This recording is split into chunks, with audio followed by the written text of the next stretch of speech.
Officials began surveying several Maple Hills properties.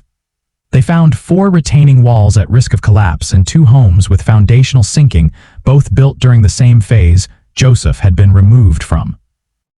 The receiver issued an emergency advisory, and the county slapped the HOA with a negligence violation.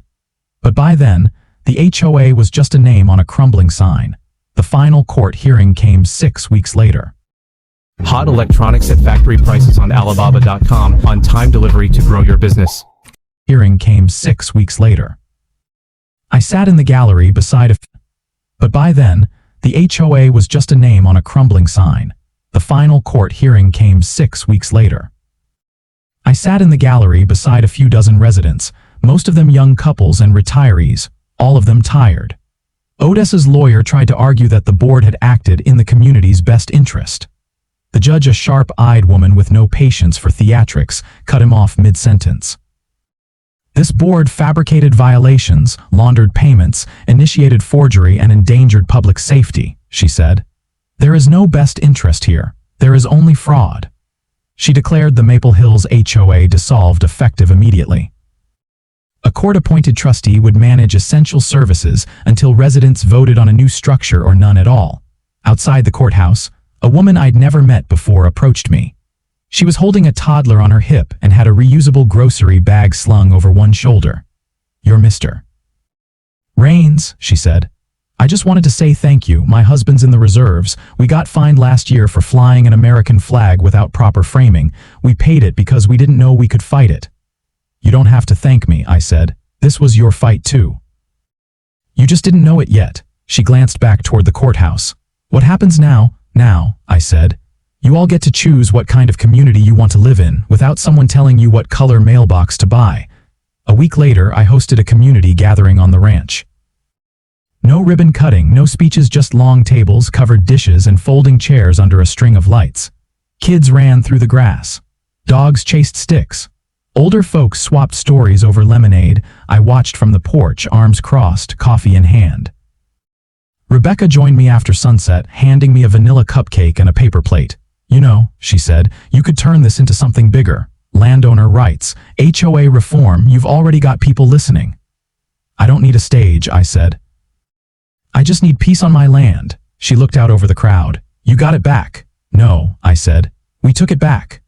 The residents formed a new neighborhood committee, not an HOA, just a volunteer group to handle snow removal and pool cleaning. No fines, no secret accounts. Just neighbors helping neighbors. As for the ranch, I finished fencing the north pasture and planted a new line of pines along the trail. The gate stayed open most days. People waved when they passed. Some even stopped to ask about the history of the land, and I told them about my grandfather who built the barn with his own hands and the old well that still ran clear. Odessa and her former board members faced trial the following spring. The charges stuck. They took plea deals. Restitution was ordered. Some residents got their money back, others got closure, but the most lasting thing wasn't in court documents or bank statements. It was a little wooden sign someone nailed to the trailhead beside my pasture. No one claimed credit, but I had a good idea who did it. It read, "Respect the land, respect each other, or get run off the trail." The first rain of spring came the morning Odessa's sentencing was handed down. I was repairing a broken irrigation pipe near the orchard when Rebecca called not to talk about the hearing, but to tell me the county clerk had just processed my petition to reclaim formal zoning control over the Maple Hills development. "The trustee managing the former HOA has already signed off," she said. "It's official. You now control all land use decisions for the entire subdivision. You're not just the landowner anymore, you're the sole zoning authority." I leaned back on my heels, water still pooling around the pipe. "That'll make them nervous." "They'll be more than nervous," she said. "You've got leverage now, real leverage." There was no anger in her voice, just satisfaction, the slow, deliberate kind earned only through precision and patience. Later that afternoon, I drove into town not to attend the sentencing, but to meet with Councilwoman Vera Martinez.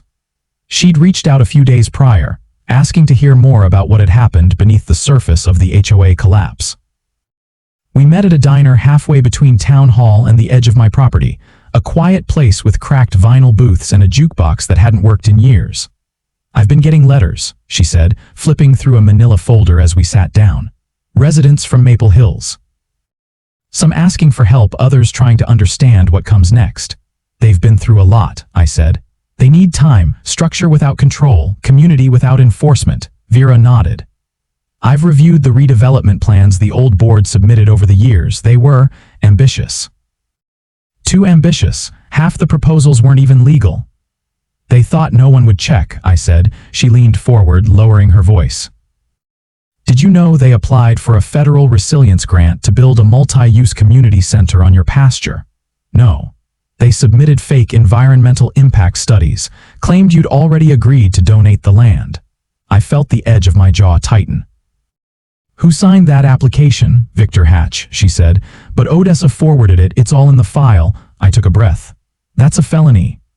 "Already flagged it to the district attorney," she said. "You'll probably be asked to testify." Before I left, she handed me a scanned copy of the grant application. I read the first page and immediately recognized the signature line. The name used for consent. T. Rames. One letter off mine. They'd forged permission on a federal document. At the courthouse that evening, the judge gave Odessa 3 years in state prison, with parole eligibility after 18 months. Victor and Miriam received 2 years probation and were barred from serving on any community board for life. The rest of the former board scattered like leaves in the wind, but the story wasn't over. The forged grant application triggered a federal investigation. The Office of the Inspector General sent 2 agents to my ranch 2 weeks later. They were polite, well-prepared, and asked pointed questions about any other documents I believed might have been falsified using my name or property. I gave them everything, including a copy of an old email Odessa had sent me before the first land buyout attempt. A line in that email matched the phrasing used in the grant application exactly. The investigation widened. More residents came forward with stories they hadn't told anyone about pressured signatures, threats to withhold community access, and in one case, a woman whose mortgage renewal was obstructed after she refused to endorse a development proposal. 6 months into the investigation, a second wave of indictments landed. Odessa was charged federally for submitting falsified documentation to a federal agency, and Victor was added to the new case for wire fraud. Their sentencing would now fall under federal jurisdiction, and the penalties were steeper. But something else happened during this time, something more meaningful than courtrooms or headlines. The neighborhood started planting its own roots. Without the HOA breathing down their necks, the residents held monthly potlucks, organized a tool-sharing board, and created a rotating volunteer crew to handle basic maintenance. And unlike before, it was all optional. One evening, I was walking the fence line when a teenager from the neighborhood jogged up to the gate. She introduced herself as Elise, said she was a high school junior and working on a civics project.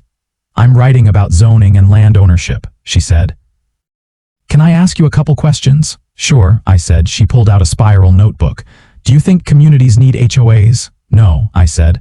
"I think communities need clarity and the right to choose how they live without fear." She wrote that down word for word. "Why didn't you just sell when they asked?" "This land's been in my family longer than that neighborhood's been on any map," I said. "Selling because someone else wants it just doesn't sit right." She nodded, thoughtful.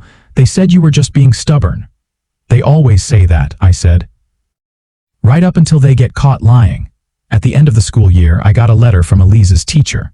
She'd won a regional essay contest with her piece titled, "The Land Beneath the Law, a True Story of One Man's Fight for Community Integrity." I pinned it to the bulletin board in my barn. By fall, Councilwoman Vera introduced a new ordinance requiring full transparency and quarterly audits for any HOA operating within the county. It passed unanimously. One of the provisions was named after me. The Reins Clause, which prohibited HOAs from initiating land acquisition without a 2/3 vote from all affected property owners and validation by a public notary. The clause was later adopted by 2 other counties. Across Maple Hills, the effects were visible.